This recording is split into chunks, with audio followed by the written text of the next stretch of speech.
Bonjour à tous, merci de votre accueil. En guise de préambule, j'aimerais vraiment remercier Candice pour son engagement dans l'organisation de cette matinée. Et aujourd'hui, je vais vous parler des compétences des docteurs. Par l'exercice du doctorat, je vous apprends rien en vous disant que le doctorat est le plus haut diplôme universitaire au monde, qui vous donne le titre de PhD. C'est la conduite d'un projet de recherche durant 3 ans. C'est la formation à la recherche par la recherche sur un sujet original qui est concrétisé par la soutenance d'un manuscrit inédit. Et c'est surtout une première expérience de recherche scientifique en milieu académique et ou industriel. En fait, le doctorat vous prépare activement à occuper des fonctions nécessitant une grande technicité, mais aussi une forte adaptabilité. Je suis moi-même docteur, je suis anthropologue, j'ai soutenu ma thèse à l'école des hautes études en sciences sociales. J'ai exercé la première partie de ma carrière en milieu académique, en épistémologie de l'anthropologie, donc vraiment des fondamentales pures.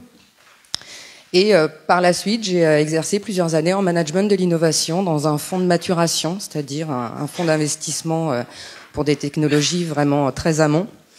Et depuis 2017, j'ai rejoint Haddock Talent Management pour diriger le bureau de Paris. Haddock, c'est le premier cabinet de gestion de carrière dédié aux docteurs PhD. Nous fêtons cette année nos 10 ans. Notre activité principale, c'est de mettre en relation les entreprises avec des docteurs pour effectuer leur recrutement. Recrutement on a des sociétés qui ont des besoins très spécifiques en termes de compétences. Et on trouve dans le vivier des docteurs les compétences hautes. Donc notre première activité, c'est le recrutement. Nous avons également des activités de formation que nous dispensons dans les universités à la demande des universités pour aider les doctorants à se projeter dans le monde socio-économique, à penser leur carrière professionnelle et à réfléchir sur leurs compétences. Nous sommes une équipe hybride. À Paris, nous sommes une dizaine de personnes. Hybride dans le sens où vous avez beaucoup de docteurs, toutes sciences confondues. On a un docteur en littérature, astrophysicien, physicien, sciences cognitives, biotech. Mais on a aussi des psychologues du travail, des juristes et des spécialistes du recrutement. Du coup, cette équipe hybride donne une impulsion permanente et des échanges extrêmement riches. Et comme une bonne partie de notre staff sont docteurs, on n'arrive pas à s'arrêter de faire de la recherche. Du coup, on a un département innovation et études où on réfléchit à la poursuite de carrière des docteurs après la soutenance de thèse. Nos principaux clients avec lesquels nous collaborons sont bien évidemment les grands groupes qui ont des départements R&D et font de la recherche, mais aussi les grands groupes qui recrutent hors R&D des profils qui sont susceptibles d'avoir les compétences requises. On travaille avec des sociétés de conseil comme le BCG, comme KPMG. On peut travailler aussi avec des startups et des PME. Et puis, cet écosystème de la recherche avec les universités avec lesquelles nous travaillons nous ouvre aussi à des structures de valorisation de la recherche comme l'ESAT.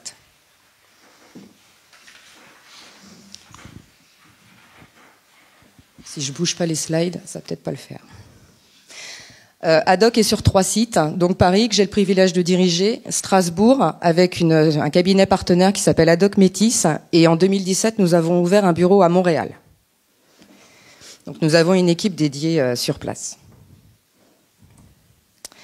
Pour poser un petit peu le débat de cette matinée, je vous propose une définition de ce qu'est la compétence. La compétence, c'est la capacité d'un individu à réaliser une tâche. Et c'est la mise en œuvre de ces capacités dans un cadre spécifique donné. Les compétences, elles peuvent être classées de différentes façons, etc. Mais il apparaît essentiel de bien identifier ces compétences pour pouvoir œuvrer dans un environnement dédié. Petite parenthèse, une compétence, elle s'évalue et elle se quantifie dans un environnement donné, avec une métrique. Typiquement, votre niveau de compétence en anglais, on peut l'évaluer par des tests.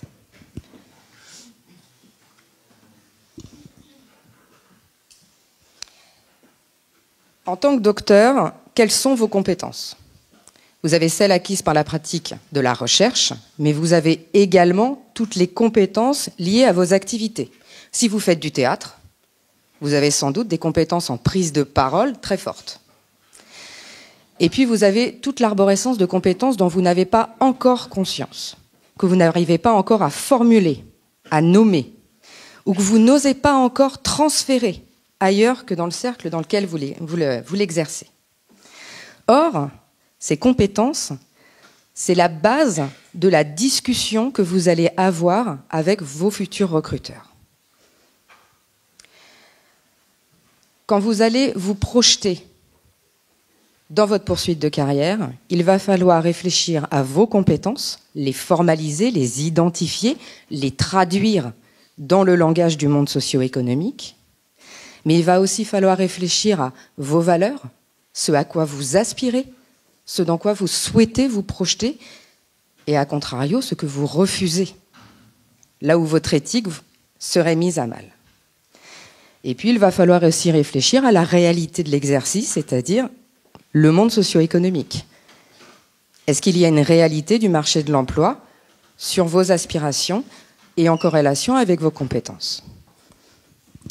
Du coup, la construction du projet professionnel, c'est quelque chose d'extrêmement personnel qu'il faut réfléchir en amont de la rencontre avec le monde socio-économique.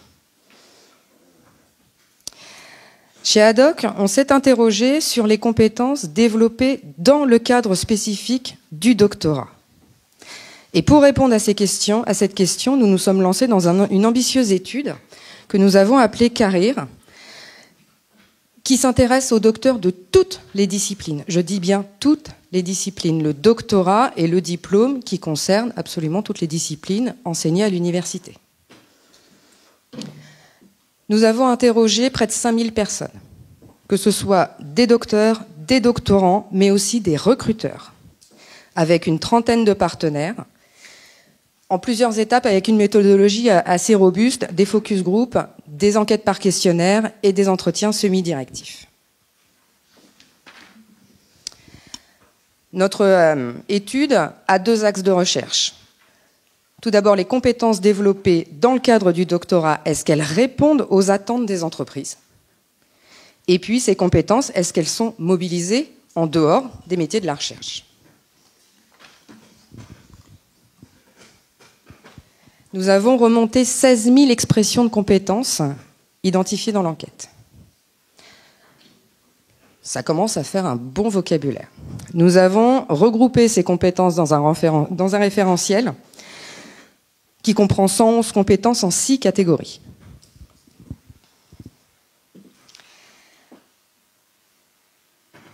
Petite parenthèse, les compétences demeurent quand même liées dans leur niveau à la discipline.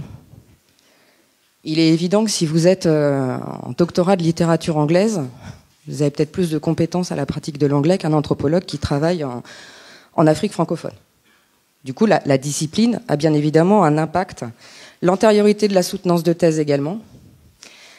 Toutes les activités complémentaires que vous avez, donc votre vie personnelle comprise, et puis le mode et la source de financement. Quand vous êtes un doctorant non financé, vous avez des activités professionnelles annexes. Du coup, ça va avoir une influence aussi sur le développement de certaines compétences.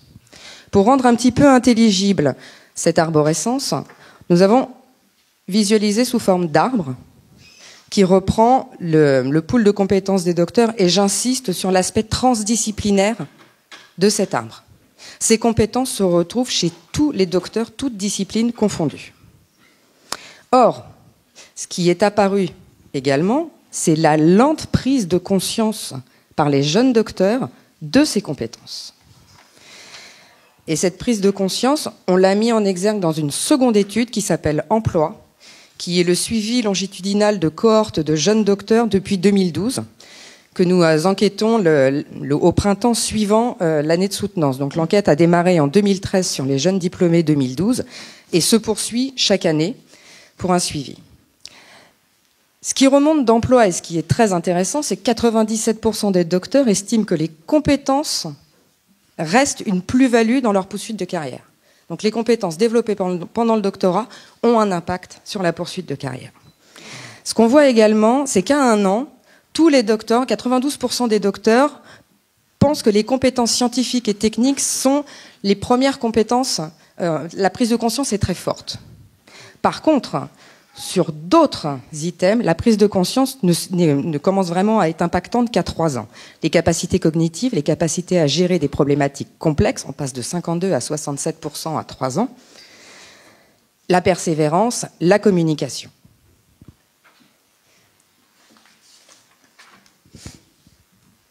Or, la prise de conscience précoce de ces compétences peut aider le doctorant et le jeune docteur dans sa poursuite de carrière.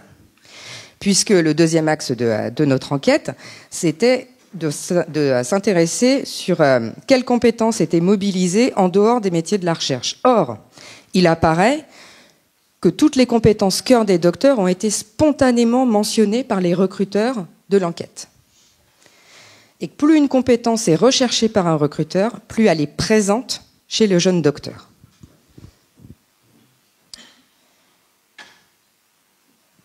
Pour aider plus avant les jeunes docteurs à se projeter dans leur poursuite de carrière, et à l'issue de notre enquête, nous avons créé des fiches métiers pour montrer des trajectoires intéressantes et pertinentes de carrière de docteurs dans le monde socio-économique et dans l'entreprise. Donc ces fiches métiers sont à peu près structurées toutes de la même façon. Où est-ce qu'on exerce les activités? Quelles sont les compétences nécessaires mobilisées? Et quels sont les principaux intitulés de poste? Et sur le verso, vous avez des exemples avec des interviews de docteurs qui exercent dans des entreprises. Donc là, vous avez un exemple dans les métiers du conseil, un consultant en stratégie au BCG, qui est physicien microfluidique, physico-chimiste.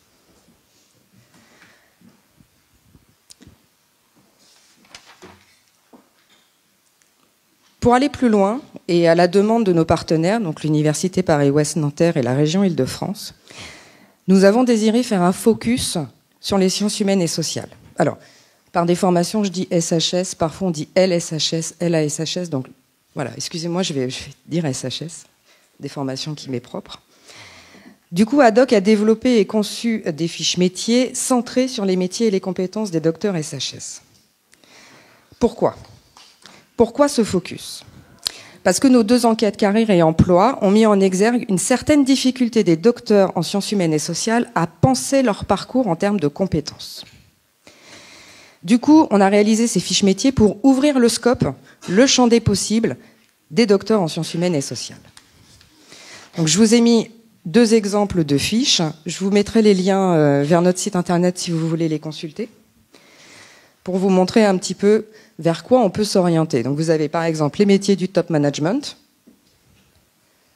Je vous ai juste mis 2 exemples. Et les métiers du support.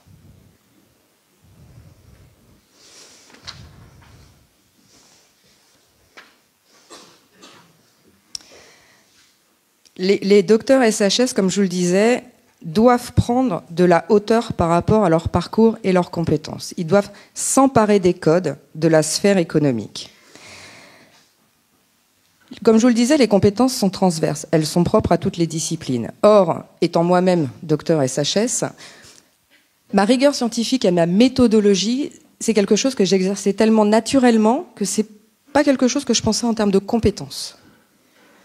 La rigueur et la méthodologie liées aux sciences humaines et sociales est extrêmement forte, mais on est tellement dans un exercice quotidien qu'on a du mal à le penser et à le formaliser en tant que tel. Et c'est là aussi où il va falloir utiliser d'autres compétences acquises pendant le doctorat pour vous adapter, pour moduler votre langage. Et c'est un travail à faire qui va tout au long de votre doctorat et de votre poursuite de carrière pour construire votre projet professionnel. Du coup, dans la lignée des fiches métiers pour les docteurs, nous avons essayé de faire ressortir les principales compétences des docteurs LSHS, qui sont transverses et transférables, où on voit apparaître bien évidemment cette capacité d'adaptation qui va vous permettre de moduler votre langage, d'aller rencontrer des recruteurs et de s'adapter à leur code. Vous avez les codes de la recherche académique, vous les maîtrisez parfaitement. Votre interlocuteur a les codes de l'industrie, de l'entreprise, de la sphère socio-économique.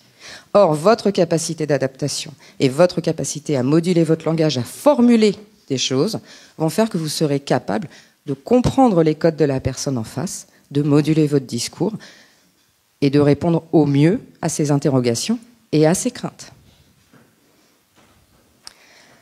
La polyvalence est un trait assez important qu'on retrouve chez les docteurs SHS, la rigueur scientifique, la persévérance, la communication, la créativité, etc. Du coup, dans cette lignée, nous avons réalisé un arbre dédié aux sciences humaines et sociales, mais je vous rappelle, les compétences ici se retrouvent dans les compétences dans tout le doctorat. Ce focus SHS, il est vraiment parti de la spécificité du doctorat et du ressenti des docteurs après une thèse en sciences humaines et sociales.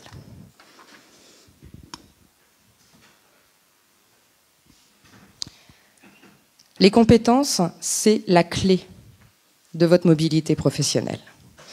Vous n'allez pas être recruté parce que vous avez un doctorat, mais parce que vous avez des compétences liées au doctorat. Un recruteur, le diplôme, il valide quelque chose, mais ce sont les compétences derrière le diplôme qu'il recherche. Or, ces compétences, il va falloir le formaliser. Quand un recruteur vous reçoit, déjà vous l'intéressez, votre CV l'intéresse. S'il vous dit « mais vous avez un profil très académique », est-ce qu'il n'a pas besoin d'être rassuré? Profil académique, oui, la thèse vous modifie génétiquement. Vous êtes chercheur, vous resterez chercheur. Et justement, votre force est là. Et votre poursuite de carrière va se bâtir sur cette compétence-là, votre adaptabilité, votre persévérance. Vous savez lever des verrous. La poursuite de carrière, si vous rencontrez des problèmes, si vous rencontrez des verrous, vous êtes chercheur, vous savez lever des verrous. Donc, prenez de la hauteur sur votre parcours, sur vos activités. Qu'est-ce que vous mettez en œuvre pour réussir votre thèse? Et vous l'adaptez, vous essayez de comprendre le vocabulaire de la personne en face de vous et vous montrez votre capacité d'adaptation. Ce travail, il doit se faire au long cours. Il doit se penser, se réfléchir. C'est quelque chose à construire. Donc, il faut en permanence vous demander qu'est-ce que je fais, qu'est-ce qui est transférable, qu'est-ce qui est valorisable. Je vous avoue que moi, quand j'ai eu des incursions dans le monde privé avant d'être complètement en fondamental quelques années, je me disais, mais en quoi suis-je compétente? J'étais anthropologue, je savais gérer de la donnée, je savais gérer de l'enquête. Du coup, je suis devenue documentaliste pendant une année. Parce que les compétences que j'avais mobilisées dans mon doctorat étaient facilement transférables et valorisables dans un exercice professionnel donné, dans un environnement donné. Donc ce parcours-là, cette réflexion-là, ayez-la au long cours, réfléchissez et posez les choses. Je vous mets les liens vers l'enquête carrière, vous trouverez le rapport, vous pourrez le télécharger, vous verrez l'arbre de compétences. Je vous encourage à vous en emparer, à regarder et à essayer de retrouver qu'est-ce que vous pouvez mettre de votre expérience professionnelle dans les items présents. Les fiches métiers, toutes disciplines confondues, et les fiches métiers avec un focus sciences humaines et sociales. Voilà.